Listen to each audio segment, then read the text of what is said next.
Hello मेरे प्यारे दोस्तों और मेरे यूपी बोर्ड के भावी टॉपर्स, क्या हाल है आप लोगों का। मैं आपका विजय भैया और आप देख रहे हैं मेरा बोर्ड का मेरा संकल्प बैच 2027। आज हम लोग प्रश्नावली 1.2 के जितने भी अपरिमेय संख्याएं हैं उन सभी अपरिमेय संख्याओं को आज काम तमाम कर देंगे।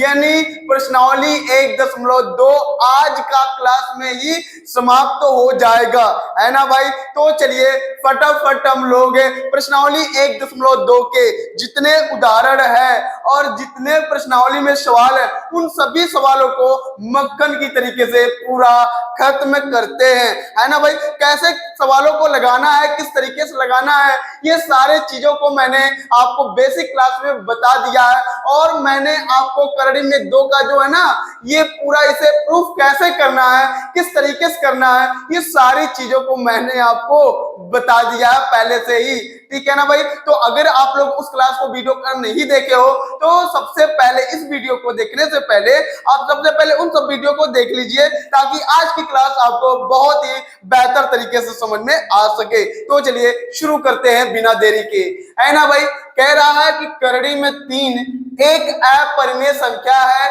इसे हमें क्या करना है, प्रूफ करना है। तो भाई अगर आप लोगों ने करड़ी में 2 वाली संख्या को जो प्रूफ देखा होगा तो सेम एकदम अलग नहीं है भाई, बिल्कुल नहीं है, एकदम एक ही जैसे हैं, बस संख्या बस बदलेगा।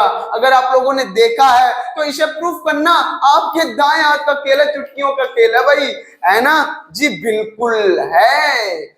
चलिए शुरू करते हैं। फिर भी तो लिखेंगे बाबू विपरीत नियम से। कैसे प्रूफ करेंगे, ध्यान से देखते रहिए। लिखेंगे विपरीत नियम से। आप अच्छी तरीके जानते हैं कि हम इसे विपरीत नियम से ही प्रूफ करेंगे। माना करड़ी में 3 एक परिमेय संख्या है, करड़ी में 3 एक परिमेय संख्या है। चलो ठीक है भाई। संख्या, अगर ये करड़ी में 3 परिमेय संख्या है तो P बटे Q के क्या होगा भाई, बराबर होगा। लिखेंगे यहां P और Q सह अभाज्य पूर्णांक है, सह अभाज्य पूर्णांक है। मैंने तरीका बता दिया, बस उसी पैटर्न पे लगा रहे हैं भाई। पूर्णांक है जहां कुछ अलग नहीं है मेरे लाल, जहां Q का मान 0 नहीं होगा। बात समझ में आ गई भाई। अब हम क्या करेंगे, दोनों पक्षों का वर्ग करेंगे। यही किया था ना, हाँ बिल्कुल।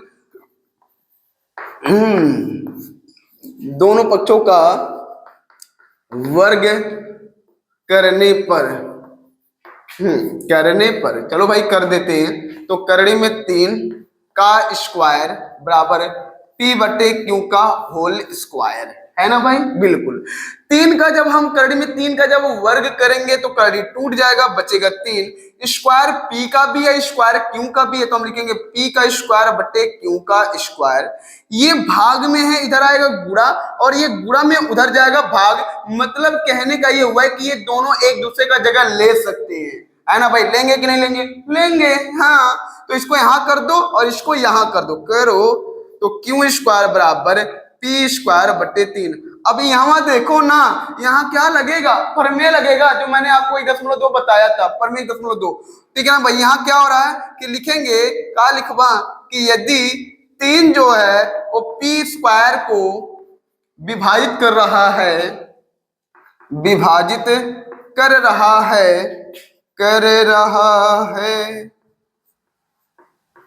तो 3 P को भी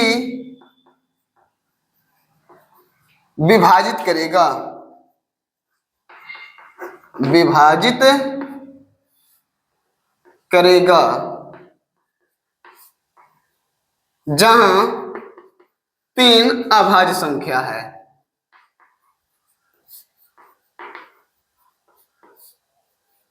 बिल्कुल इस तरीके से हो गया और इसे समीकरण नंबर 1 मान लोगे, है ना जी, बिल्कुल। अब आगे क्या करेंगे, ध्यान से देखना। तो 3 P को भी काटेगा तो P बटे 3 लिखेंगे तो कुछ ना कुछ आंसर आएगा पहले की जैसा। तो आप मानोगे K1 आएगा, तो P बराबर, ये भाग में उधर जाएगा गुणा, तो लिखोगे 3K1 समीकरण नंबर 2। अब P का मान हमने क्या रखा था, उसमें समीकरण नंबर 1 में, तो यहां पर भी रख दो। लिखेंगे P का मान समीकरण 1 में रखने पर, तो भाई P का मान रखें यहां पर क्यू स्क्वायर बराबर P की जगह पर 3K1 लिखेंगे, 3K1 का स्क्वायर बट्टे 3। तो क्यू स्क्वायर बराबर, इसके देखो घात कितना है, 2 है ना भाई, 2 बार गुणा करेंगे तो लिखेंगे 3K1 गुणे 3K1 बटे 3, 3 से 3 खत्म हो जाएगा, तो क्यू स्क्वायर बराबर आ जाएगा 3 K1 का गुणा होगा तो K1 का स्क्वायर, ये गुणम है, इधर आएगा भाग, तो क्यू स्क्वायर बटे 3 बराबर का K1 का स्क्वायर। क्लियर है यहां तक? हाँ जी बिल्कुल। अब यहां पर फिर क्या लगेगा, वही प्रमेय लगेगा, तो लिखोगे कि यदि 3 क्यू स्क्वायर को विभाजित करता है तो 3 क्यू को भी विभाजित करेगा।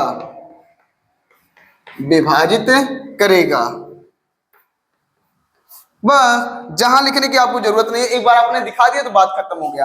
अब क्यू बट्टे क्या हो जाएगा 3, तो कुछ ना कुछ आंसर आएगा, K2 मान लो, ये भाग में उधर जाएगा गुणा, तो क्यू बराबर कितना आ गया 3K2, ये समीकरण नंबर कितना आ गया 4 आ गया। क्लियर है भाई? ठीक है, तो यहां तक आप लोग एक काम करो, स्क्रीनशॉट ले लो, फिर इसके मतलब यहाँ पर मैं लिख दूं क्या भाई, यहाँ पर लिख देता हूँ, जगह थोड़ा सा बना करके, हाँ यहाँ पर लिख देते हैं, लिखेंगे समीकरण 2 व 4 से, समीकरण 2 व समीकरण 4 से P का गुणनखंड 3K1 और Q का गुणनखंड 3K2 आया। तो अगर मैं HCF की बात करूं तो HCF कितना आएगा 3 आएगा, है ना भाई? जी बिल्कुल। अब ये सारी बातें ना मैं यहाँ थोड़ा सा जगह बनाकर लिख दे रहा हूँ, हाँ यहाँ पर कैसे लिखना है पता है ना भाई? सबसे पहले आप ऐसे लिखते हुए यहाँ तक आओगे, फिर लिखते हुए यहाँ तक जाओगे, फिर इसको लिखोगे, है ना? जी बिल्कुल है। तो लिखोगे समीकरण 2 हो जाए, समीकरण 2 व समीकरण 4 से यह सिद्ध होता है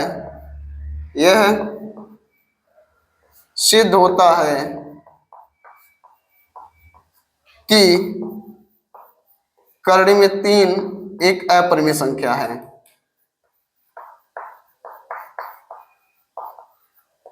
परिमेय संख्या है, ठीक है ना भाई? तो इस तरीके से ये आपका क्या हुआ, प्रूफ हो गया भाई। आप ऐसे भी लिख सकते हो समीकरण 2 व 4 से यह सिद्ध होता है कि करड़ी में 3 एक अपरिमेय संख्या। इसका रीजन आपको देना है क्योंकि ऐसा अभाज्य पूर्णांक नहीं है, बस हो गया। नहीं तो इसके पिछले वाले जैसा आपने लिखा था वैसे लिख सकते हो, ये आपके ऊपर डिपेंड करता है। तो आप लोग इसका स्क्रीनशॉट ले लीजिए, फिर हम लोग आगे के सवालों की ओर चल लेंगे, है ना भाई? जी बिल्कुल, स्क्रीनशॉट हो गया भाई। अब आ जाते हैं हम लोग करड़ी में 5 वाले का भी प्रश्न नंबर 1, जो इस टाइप के है ना सवाल, पहले इनको हम लोग हल कर लेते हैं, फिर दूसरे टाइप के वाले जितने भी हैं उन सबको हल करेंगे। ध्यान से बस आप लोग देखते रहो, सब कुछ एकदम मजा आ जाएगा। चलो ठीक है,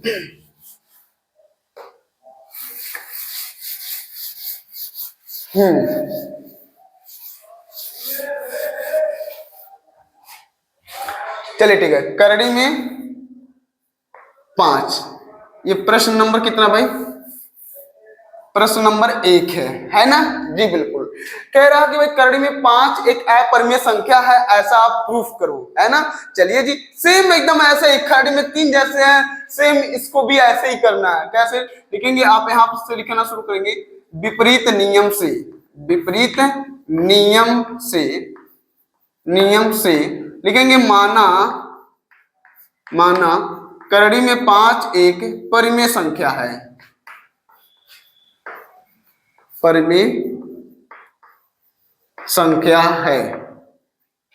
अगर ये परिमेय संख्या है तो P बटे Q के बराबर होगा। लिखेंगे यहां P और Q सह अभाज्य पूर्णांक हैं जहां q इज नॉट इक्वल 0। ठीक है भाई। फिर हमने क्या किया था, दोनों पक्षों का वर्ग किया था, तो लिखेंगे यहां पर भी वही काम, दोनों पक्षों का वर्ग करने पर हो गया। तो करड़ी में 5 का वर्ग बराबर p बट्टे q का वर्ग। तो जब वो आप वर्ग करोगे तो करड़ी क्या हो जाएगा, टूट जाएगा। तो टूटेगा तो क्या बचेगा, 5 बराबर पी स्क्वायर। देखो स्क्वायर इसका भी है, स्क्वायर इसका भी, आप अच्छी तरीके जानते हो, है ना जी बिल्कुल। अभी काम करना है, 5 को यहां और q को यहां ले जाओ, तो q स्क्वायर बराबर पी स्क्वायर बट्टे 5, समीकरण नंबर 1। और यहां आप अच्छी तरीके जानते हो, यहां क्या लगेगा, परमेय लगेगा। तो लिखेंगे यदि 5 पी स्क्वायर को विभाजित करता है, विभाजित करता है तो 5 पी को भी विभाजित करेगा, विभाजित करेगा जहां 5 अभाज्य संख्या है।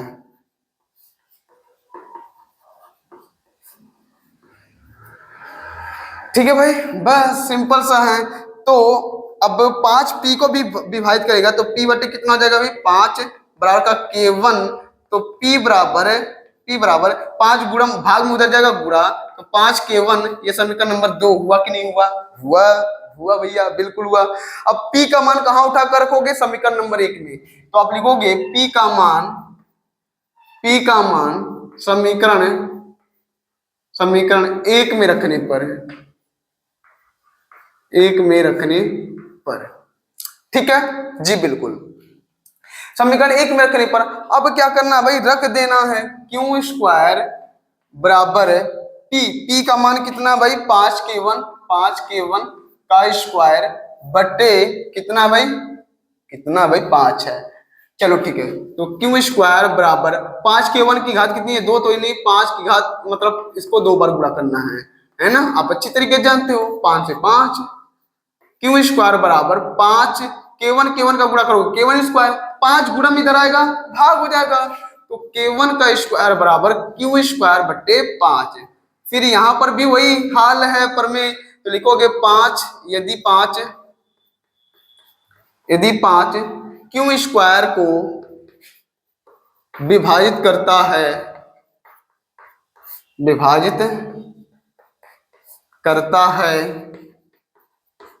तो 5 क्यू को भी विभाजित करेगा।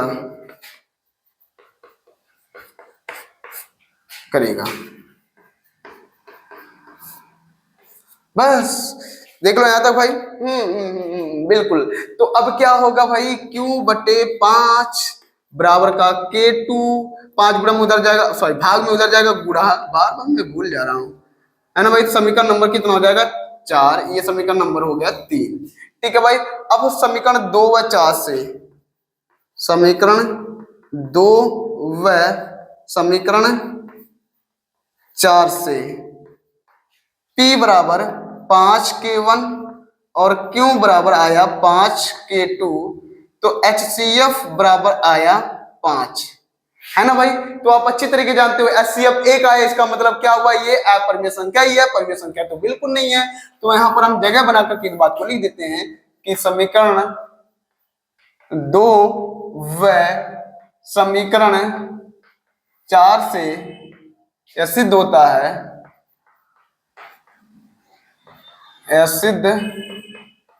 होता है, कि करड़ी में 5 एक अपरिमेय संख्या है।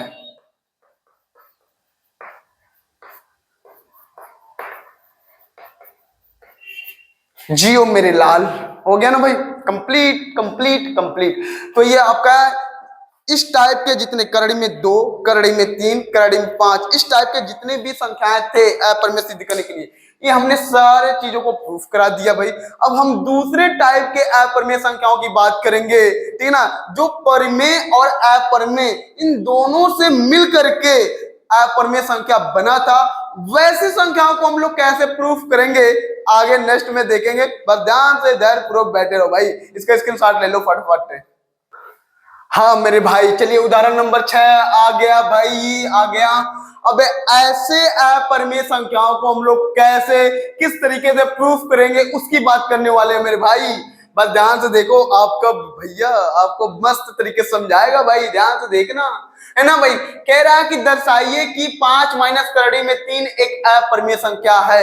ये हमारी वे अपरिमेय संख्याएं हैं जो परिमेय और अपरिमेय इन दोनों से मिलकर के बन रही हैं, है ना भाई। तो ऐसे अपरिमेय संख्याओं को कैसे किस तरीके से प्रूफ करेंगे, ठीक है ना। बस ध्यान से देखो, पैटर्न फिक्स है, चाहे परिमेय और अपरिमेय का जोड़ हो, घटाना हो, गुणा हो या भाग हो, किसी भी रूप का हो, उसे सिद्ध करने का जो प्रोसेस है, जो तरीका है ना, हाँ वो सारा चीज कैसा है, एक का जैसा है। समझ में आया कि नहीं भाई, कोनो चीज अलग ना है, समझ में आया, सब एक जैसा ही है। बस ध्यान से देखो कैसे जो चीज जो तरीका आज हम आप सभी को बताएंगे, ठीक है, बताने वाले हैं, वो सारा चीज सबके लिए लागू होगा, चाहे वह जोड़ के रूप में हो, चाहे वो घटाने के रूप में हो, चाहे गुणे के रूप में, चाहे भाग के रूप में, ठीक है ना भाई। बस पैटर्न आप देखो,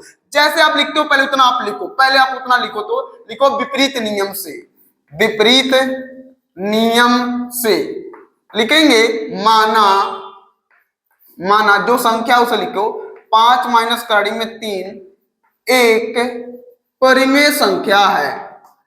जितना कर रहे थे उतना कीजिए, परिमेय संख्या है, हो गया भाई, बिल्कुल। हाँ तो ये P बटे Q के बराबर होगा, जी बिल्कुल, तो P बटे Q के बराबर हो गया। लिखेंगे यहां P और Q सह अभाज्य पूर्णांक है। हाँ जहां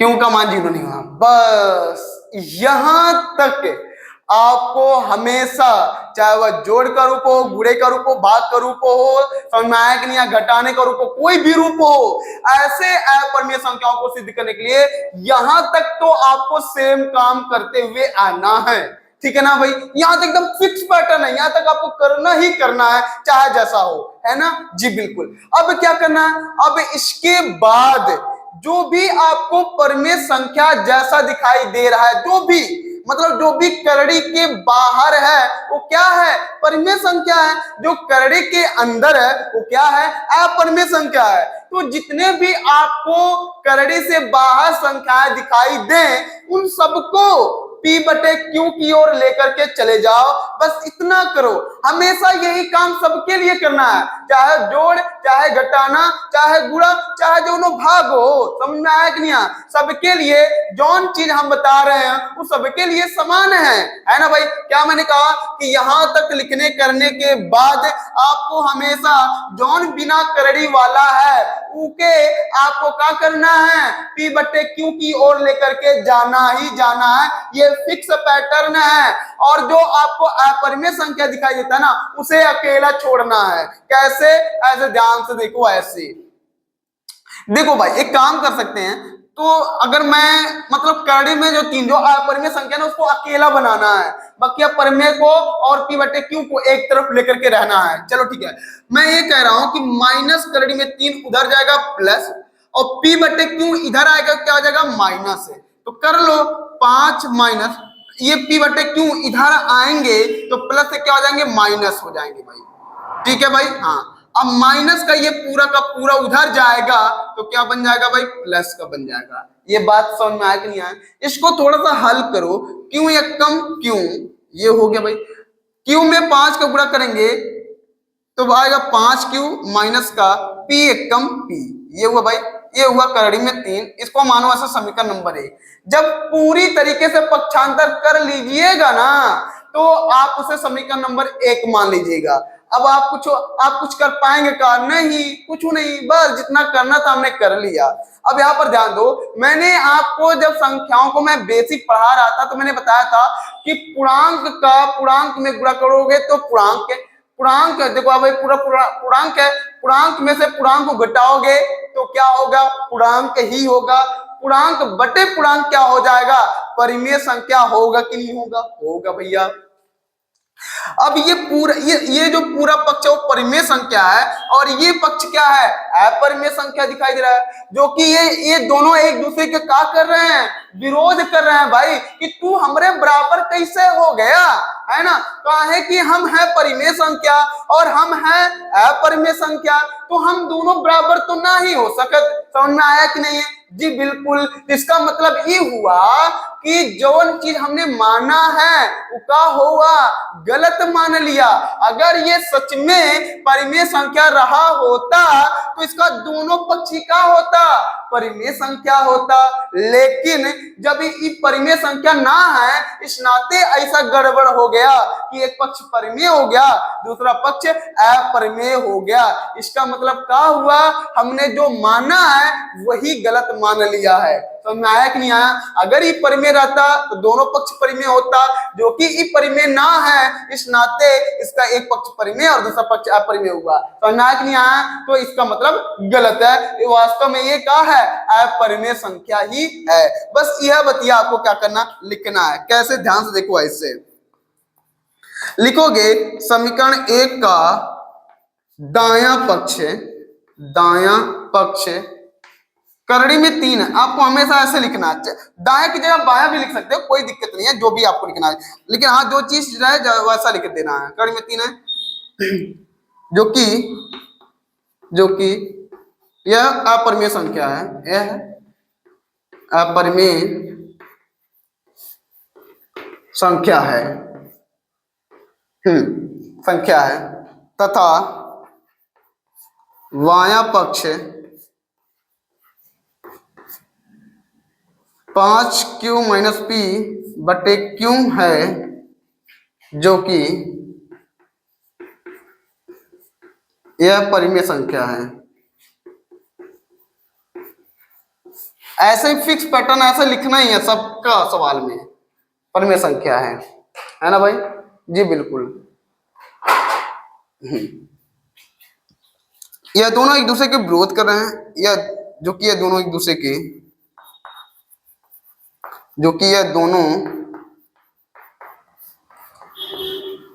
एक दूसरे के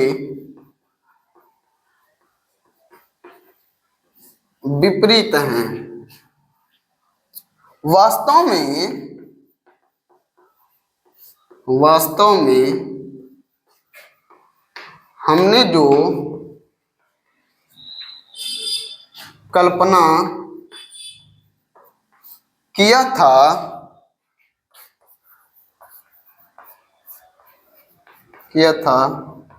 कि 5 माइनस करड़ी में 3 एक परिमेय संख्या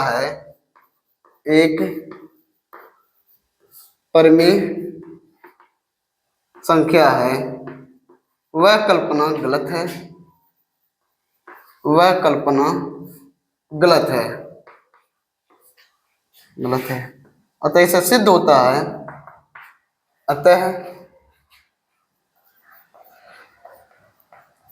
इससे सिद्ध होता है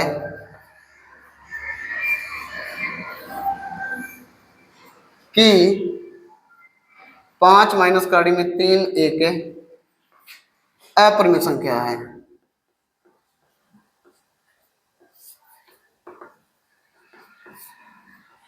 ठीक है भाई, बस इस तरीके से आपका ये क्या हो गया? प्रूफ हो गया, है ना मेरे भाई? जी बिल्कुल सरकार। तो ऐसे ही आपको क्या करने हैं? पूरे के पूरे अपरिमेय संख्याओं को प्रूफ करने हैं, है ना? अगला जो उदाहरण है, उदाहरण नंबर 7, ये मैं थोड़ा सा एडजस्टमेंट करके बता रहा हूं भाई, ध्यान से देखना कैसे इस तरीके से अट जाए। दर्शाइए कि उदाहरण नंबर 7, ध्यान से देखिएगा। क्वेश्चन है,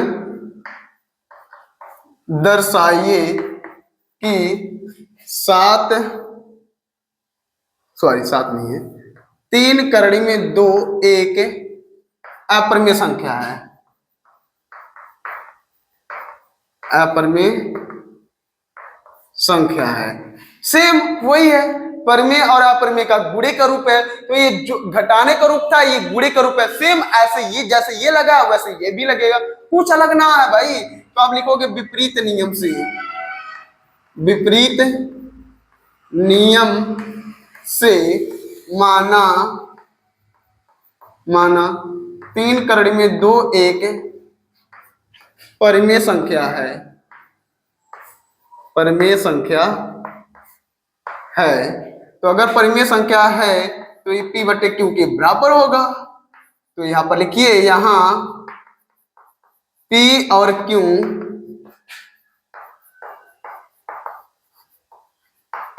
सअभाज्य पूर्णांक हैं, जहां ये चीज हो गया है ना भाई। बस अब आपको क्या करना है, जो परिमेय संख्या दिखाई दे रहा है उसे P बटे Q की ओर लेकर जाओ। तो ये 3 गुणा उधर जाएगा भाग, तो करड़ी में 3 बराबर P बटे 2Q, सॉरी 3Q।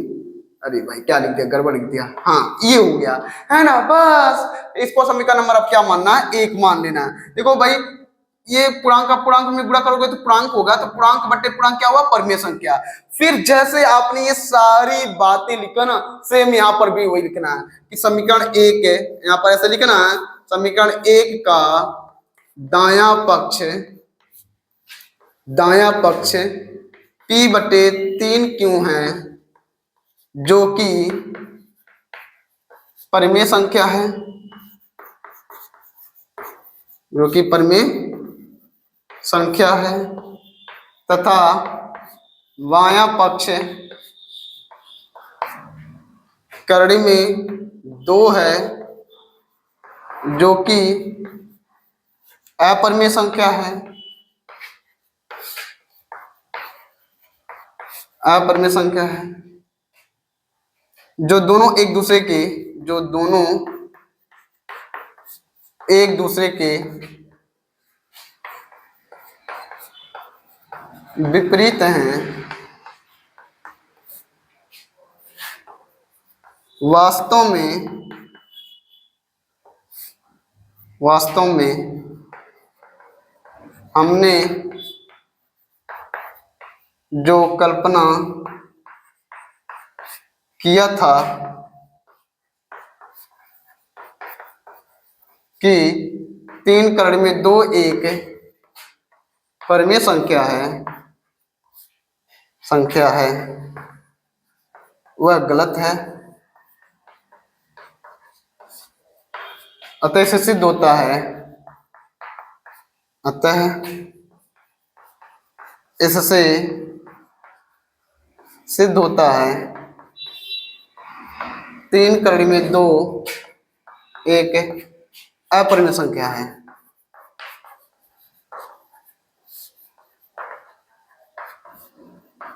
ठीक है मेरे भाई, बस इस तरीके से आपका उदाहरण पूरा समाप्त हुआ। प्रश्नावली के सवाल बस रह गए हैं, है ना जी, बिल्कुल देख लीजिए। हाँ तो चलिए मेरे प्यारे दोस्तों, मेरे प्यारे भाइयों, अब क्वेश्चन नंबर 2, फिर तीसरे कितने सारे सवाल हैं, उसके बाद ये प्रश्नावली पूरी तरीके से खत्म और चैप्टर भी खत्म हो गया। लगाने का तरीका वही है, कुछ ज्यादा इसमें चिल्प नहीं करना है। समझ में आया कि नहीं भाई, पूरा पैटर्न फिक्स है ना। चलिए जी ठीक है, तो आप कैसे लिखेंगे, विपरीत नियम से लिखेंगे। विपरीत नियम से, पैटर्न वही है भाव, विपरीत नियम से माना 3 + 2 करड़ी में 5 एक परिमेय संख्या है। परिमेय संख्या है, जहां अच्छा तो ये P बटे Q के बराबर होगा। बस यहां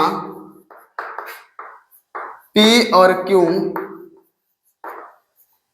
स्वाभाविक पूर्णांक है।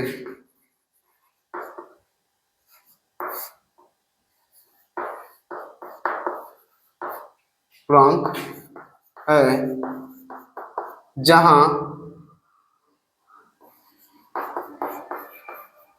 ये चीज है। अब मैंने क्या कहा था भाई, सारे परिमेय संख्याओं को p बटे क्यू की ओर लेकर जाओ। सबसे पहले +3 को लेकर के जाओ, तो 2 करड़ी में 5, 3 को उधर लेकर जाओ तो p बटे क्यू +3 उधर जाएगा माइनस का। ठीक है ना भाई, ये बट्टे में तो इसको भी बट्टे में कर लो, बिल्कुल। 2 करड़ी में 5 बराबर क्यू एकम क्यू, p एकम p माइनस क्यू में 3 का गुणा करेंगे 3 क्यू हो गया। 2 गुणा में उधर जाएगा भाग। इस तरीके से हम क्या करेंगे, पूरी की पूरी परिमेय संख्याओं को p बटे क्यू की ओर लेकर के चले गए।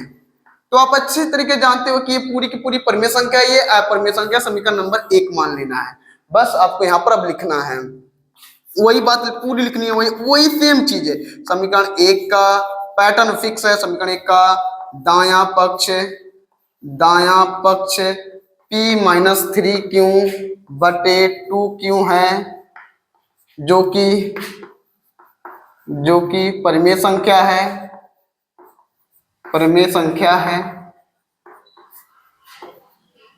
तथा बायां पक्ष करड़ी में 5 है, जो कि अपरिमेय संख्या है।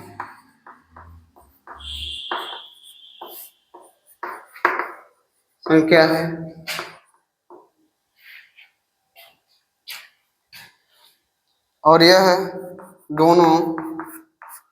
दोनों एक दूसरे के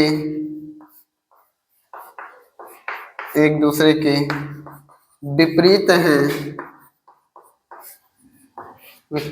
वास्तव में हमने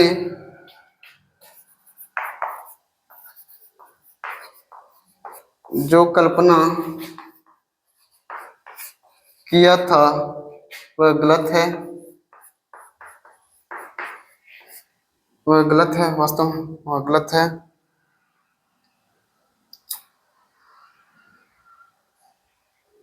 क्या किया था भाई, क्या किया था कि 3 + 2 करड़ी में 5 एक परिमेय संख्या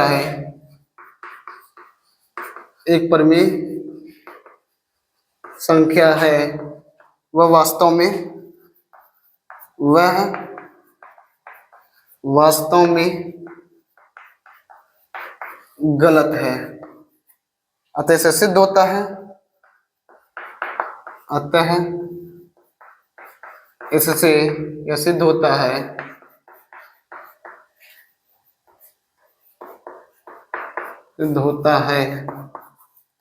कि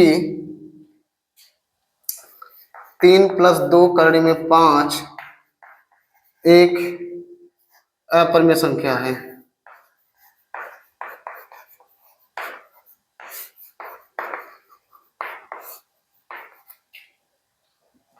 ठीक है भाई, यहाँ एकदम सेम। अब चलिए हम इनको लगाते हैं बारी बारी से, है ना भाई। ऐसे इसको पूरा कंप्लीट हो गया है ये। अब लिखते हैं भाई पहला सवाल के लिए, विपरीत नियम से।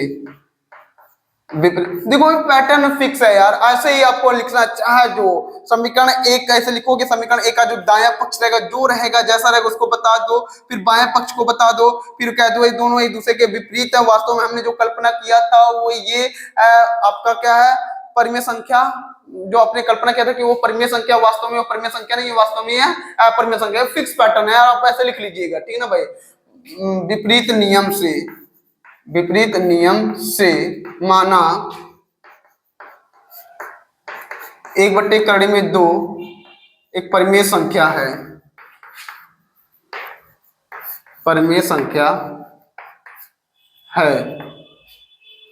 तो 1 करड़ी में 2 परिमेय संख्या, तो p बटे क्यू के बराबर होगा। यहाँ p और q सअभाज्य पूर्णांक है, सअभाज्य पूर्णांक हैं जहां क्यों का मान 0 नहीं होगा, है ना भाई। बस अब ऐसे ऐसे अपरिमेय संख्या को सिद्ध करने के लिए हम क्या करेंगे, दोनों पक्षों को उल्टा कर देंगे। देखेंगे दोनों पक्षों का व्युत्क्रम करने पर, दोनों पक्षों का उल्टा करने पर या व्युत्क्रम करने पर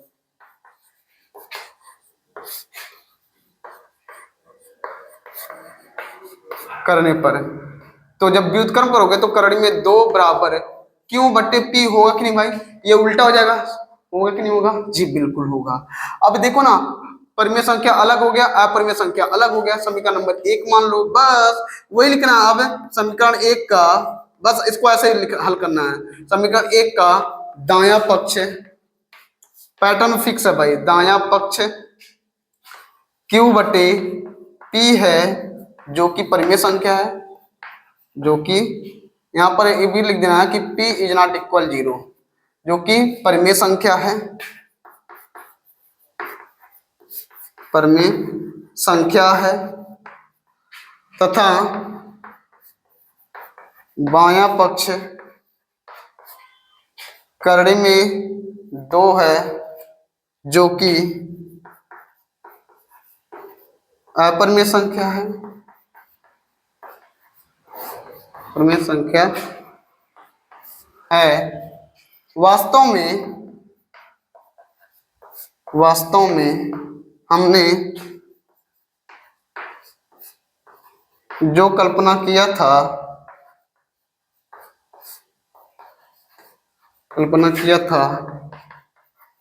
कि 1 करड़ी में 2 परिमेय संख्या है,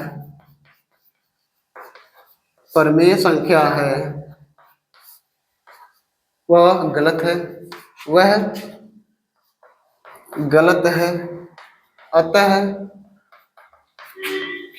इससे सिद्ध होता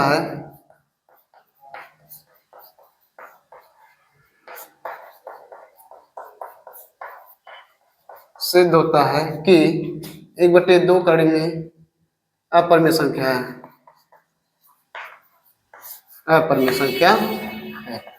तो इस तरीके से आपका ये दूसरा तीसरे का पहला प्रूफ हो गया।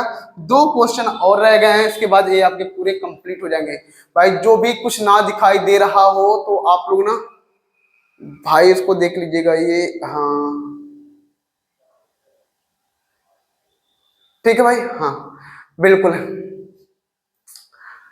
तो इस तरीके से आप लोग स्क्रीनशॉट ले लीजिए। इसके बाद ऐसे ही पैटर्न जो यहाँ मैं लिख रहा हूँ ना भाई, ये पैटर्न फिक्स है यार, एकदम पैटर्न, ठीक है ना। मैं ऐसे आप इसको अपना उदाहरण नंबर, यार ये उदाहरण नंबर आपके किसके जैसा भाई, उदाहरण नंबर 7 के जैसा है, इसको आप कर भी सकते हैं, कोई दिक्कत नहीं है। इसको मैं इरेज कर रहा हूँ, स्क्रीनशॉट ले लीजिए, ठीक है भाई।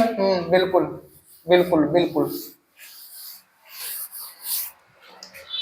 तो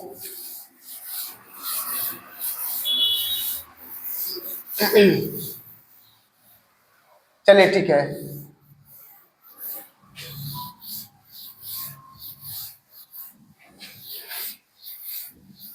ये आपके पूरे हो गए। 2 सवाल और रह गए, फटाफट उनको भी कर लेते हैं और ये समाप्त हो जाता है। चलिए जी, लिखेंगे विपरीत नियम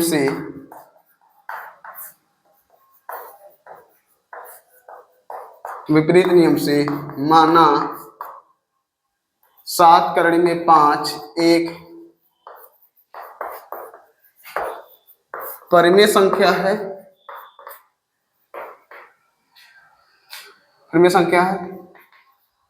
तो ये p बटे क्यू के बराबर होगा। यहां p और q सअभाज्य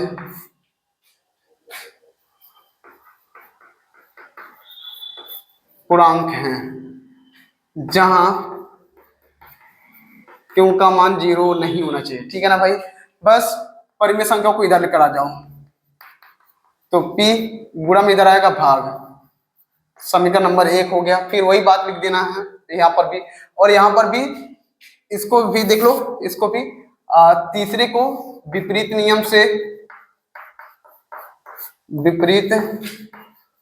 नियम से माना 6 प्लस कड़ी में 2 एक परिमेय संख्या है।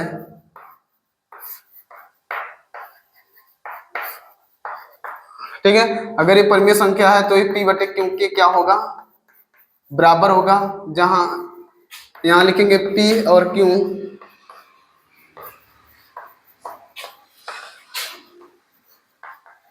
सभाज्य पूर्णांक हैं, जहां q का मान 0 नहीं होना चाहिए। ठीक है भाई, अब क्या करना है, जो परिमेय संख्या दिखाई दे रहा है उसको उधर लेकर जाना है। तो p बटे क्यू प्लस 6 इधर आएगा माइनस का, करड़ी में 2 बराबर p बटे में इसको 1 कर लो, ऐसे करना, क्यों एक कम क्यों, p एक कम p माइनस क्यू में 6 का गुणा होगा 6 क्यू, ये समीकरण नंबर 1 हो गया। बस दोनों में कॉमन बात क्या है, अब वही लिखना है। समीकरण 1 का दायां पक्ष p बटे 7 क्यों है, जो कि परिमेय संख्या है,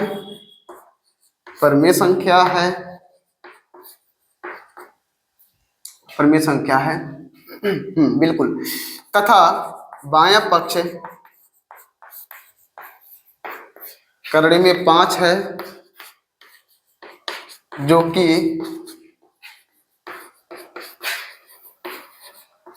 अपरिमेय संख्या है। और यह दोनों एक दूसरे के विपरीत हैं, और यह दोनों एक दूसरे के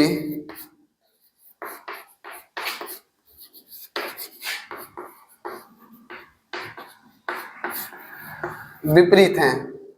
वास्तव में हमने जो कल्पना किया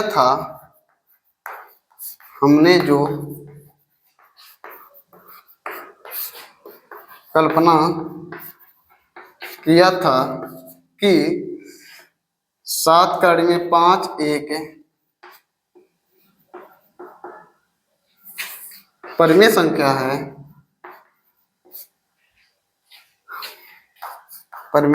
है, वह वास्तव में गलत है।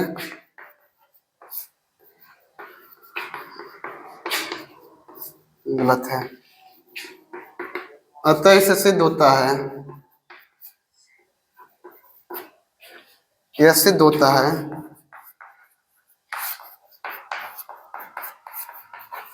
कि 7 कड़ी में 5 एक अपरिमेय संख्या है।